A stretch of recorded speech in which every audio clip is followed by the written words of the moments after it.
believe that Ring of Honor has been in existence for coming up 20 years now? Well, I don't know why you wouldn't believe that. I mean, it's a fact. That's just how time works. But it is an incredible achievement for the promotion that pretty much started life as a vehicle to promote and sell wrestling DVDs. From humble beginnings, the company has grown and changed considerably over the years. The creative minds, aesthetics, and philosophy may have evolved throughout its history, but one thing has remained the same, and that is the organization's incredible ability to spot, use, and develop talent. Daniel Bryan, Cesaro, AJ Styles, Seth Rollins, Samoa Joe, CM Punk, Kevin Owens. The list of world-class performers who made their name and earned their reputation in ROH rings goes on and on and on. Having been around for nearly 2 decades, however, there are many other wrestlers of great renown who have appeared for Ring of Honor that you may not be aware of. From awkward greenhorns who would go on to become big deals, to legends of the industry whose appearances were brief and have been somewhat lost to time, to, well, they're just plain weird, let's shake hands, respect the officials, and uphold the Code of Honor while looking at 10 wrestlers you didn't know wrestled for Ring of Honor. Join us. Number 10, MVP. MVP's pre-WWE life has been covered in detail, in particular his troubled youth, which saw him get in and out of trouble, eventually resulting in him serving half of an 18-year sentence for armed robbery and kidnapping. During his time behind bars, he got into wrestling, particularly the strong-style Japanese version. Upon release, he began training before wrestling on the indies, including for promotions such as Full Impact Pro. FIP was a sister promotion of Ring of Honor, with the two companies regularly swapping talent and co-promoting matches and events. It was while on the FIP roster that MVP, then going by Antonio Banks, tangled with FIP champion Homicide, challenging the notorious 187 for the strap at Ring of Honor's Do or Die 4 show. Taking place in front of about 500 fans in New Jersey's Rexplex, the event was low on star power and seemed to be a showcase for hot prospects rather than established ROH regulars. Banks and Homicide's title showdown actually main evented that night, even if it wasn't an epic or anything, the champ retaining following a low blow and a lariat after about 13 minutes of solid but standard action. He may not have looked all too impressive in his lone ROH appearance, but WWE were clearly interested since he ended up signing a developmental deal later that year. Number 9, the Great Muta. One of Ring of Honor's main strengths back when was their ability to import some of the world's best talent and book them in dream matches. This is especially true of their knack for flying over some of Japan's finest performers. The group managed to get everyone from Kobashi to Misawa to Liger and the Dragon Gate crew. One Japanese wrestling legend who made the trip but whose efforts often get overlooked is Keiji Muto, aka the Great Muta. The Mistmaster showed up for Ring of Honor's Final Battle 2003, bringing members of the All Japan Pro Wrestling roster along with him. It was in the main event that Muta teamed with Arashi to beat the Prophecy. The circumstances around Muta and All Japan's involvement are interesting, since they saw the booking as a chance to take a vacation between tours in their own country, assuming they'd be working in front of 250 fans in some high school gym.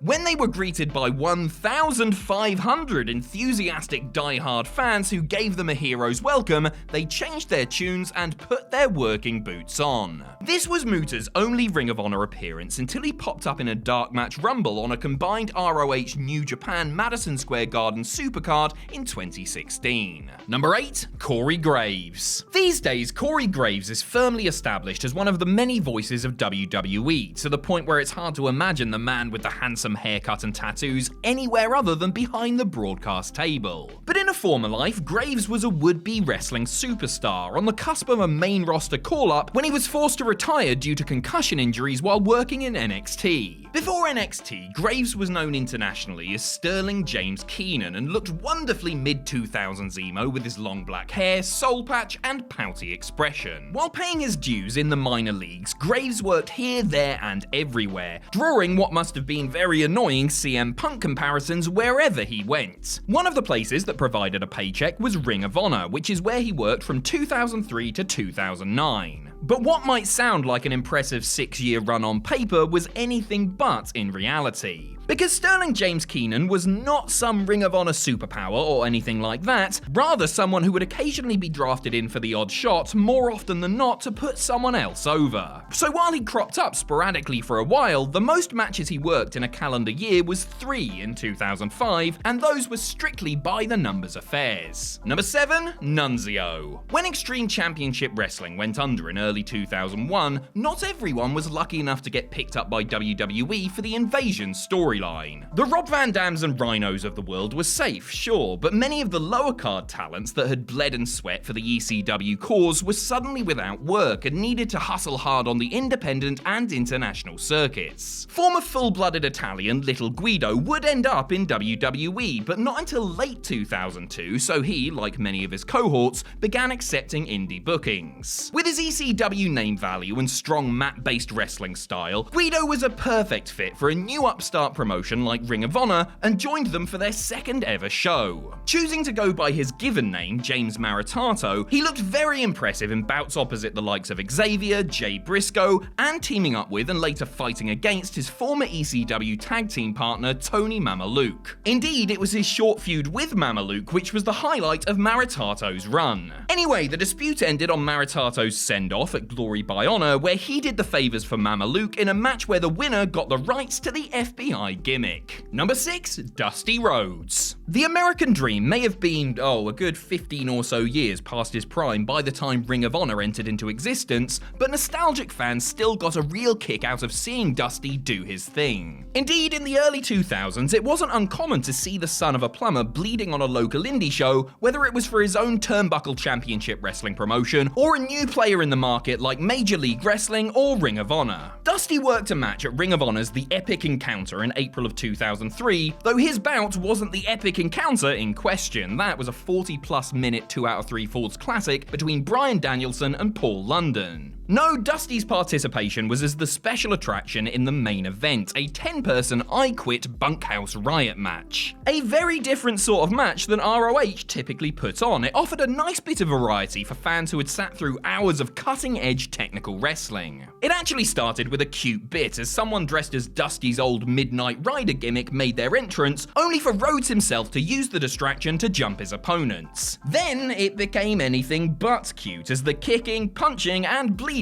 began, with Dusty's crew getting the win with the old fork in the mouth routine. Number 5, Just Incredible. In its early days, Ring of Honor built its tape trading empire largely by showcasing incredibly talented up-and-comers like Bryan Danielson, Loki, Samoa Joe, CM Punk, and others. Putting these skilled and hungry grapplers together, without many, if any, restrictions, resulted in pro wrestling magic, but it didn't hurt to have someone with name value on the bill either. As a former ECW champion and one of the company's biggest stars in its dying days, Just Incredible was in demand on the indies following his January 2003 WWE release. It took him a few months to make it to ROH, but when he did, he became a regular for the promotion, aligning himself with the Carnage Crew stable in their war with Special K, which resulted in several stipulation bouts such as Scramble Cage and Country Whipping contests. He mostly worked multi-man tags, but did tangle with a few of his former Extreme pals like Raven and Shane Douglas. The long 90s was very much a thing in wrestling, folks. All told, Aldo Montoya worked 16 matches for Ring of Honor in 2003 and 2004, but you might struggle to recall them as he was very much a bit part rather than an impact player. Just Incredible, more like just in the locker room along with a bunch of other guys for random matches. Not as catchy a name, granted, but certainly truer to the situation. Number 4, The Hardy Boys. While you may be familiar with the Hardy Boys' 2017 Ring of Honor run when they were all broken and having blistering matches with the Young Bucks, you may not remember or even be aware of their previous runs in the mid-2000s. That may be because their appearances were fleeting and happened with Matt and Jeff working solo as opposed to teaming. The younger Hardy was the first to dip his toes in Ring of Honor waters with disastrous results. This wasn't too long after the charismatic Enigma had been released from WWE in 2003, with Jeff showing up at Death Before Dishonor entering for his match as his old character Willow. He was immediately booed out of the building and proceeded to put in a rotten performance in a terrible match against Omega pal Joey Mercury Mercury and his own student Crazy K. This was when Jeff was going through some obvious personal issues and clearly didn't have any interest in wrestling. Conversely, 2 years later, his brother Matt had a fire inside of him when wrestling for Ring of Honor after being let go by WWE following the whole Edge-Lita saga. Matt probably would have been one of the organization's featured stars had he not re-signed with WWE, but he honored his commitments despite being back under contract, wrestling Christopher Daniels, Homicide, and Roddy Strong in a trio of good matches. Number 3, Mikey Whipwreck.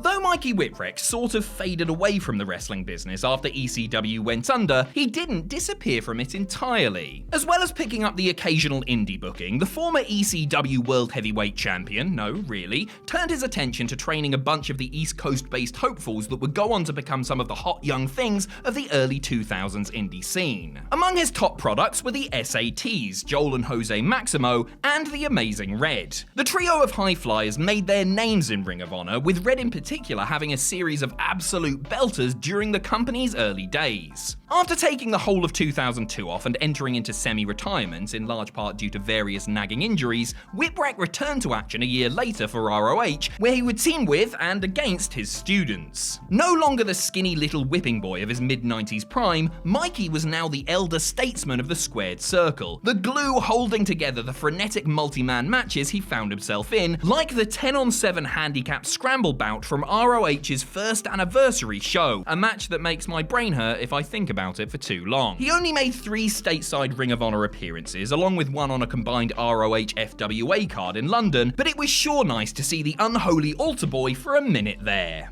Number 2, Daniel Puder. Daniel Puder may have retired from MMA competition with an impressive 8-0 record, but his pro wrestling career was far, far less distinguished. However, though it saw him wrestle just dozens of matches, the $1 Million Tough Enough winner still managed to work for WWE, New Japan Pro Wrestling, and, yes, Ring of Honor. His ROH run, such as it was, came 3 years after he was let go by WWE after failing to impress during his time in their developmental system. Reports at the time suggested the ROH deal was for 3 months and that Puder would be paid per appearance. Though his WWE career was over before it really got a chance to start, he came to ROH with a rep on the back of his infamous shoot fight with Kurt Angle, which saw him nearly break the arm of the Olympic gold medalist. Made him loads of friends backstage in WWE, that one did. Managed by the late great Larry Sweeney, Puder got a quick win over Mike Bennett on January 11th, 2008, then the next night competed in a series of $1,000 challenges where the winner would get a grand of sweet and sour's money, if they could last a minute with Puder. He beat Alex Payne and Rhett Titus before losing to Claudio Castagnoli, who ran down 30 seconds of time with a giant swing. And then Puder was gone as quickly as he came, with budget cuts cited as the reason. Number 1, Christian. When Christian got fed up of bashing his head on WWE's glass ceiling and elected to let his contract expire at the close of 2005, he did so in the knowledge that he was betting on himself to prove his worth elsewhere. He quickly settled in TNA, but like many others who were employed by Dixie Carter & Co., Captain Charisma supplemented his income by working at the weekends for anyone who would meet his asking price. One company willing to stump up the funds was Ring of Honor, who brought Christian in for a couple of shots in May and July of 2006. In the first, he teamed with Colt Cabana to defeat Bryan Danielson and Christopher Daniels in the long main event of the How We Roll show, where he didn't look out of place at all, despite being used to working shorter matches in a much different style. Him hitting the kill switch on the Fallen Angel set up a natural singles match with Daniels at the Generation Now event. And he returned the favour too, again putting a shift in and working hard to get his opponent and the match over before getting pinned clean in the middle with the Angel's wings. I mean, is there anything he didn't do? Hell, he even gave those stinky neckbeards a 5-second pose, and they still chanted for Edge.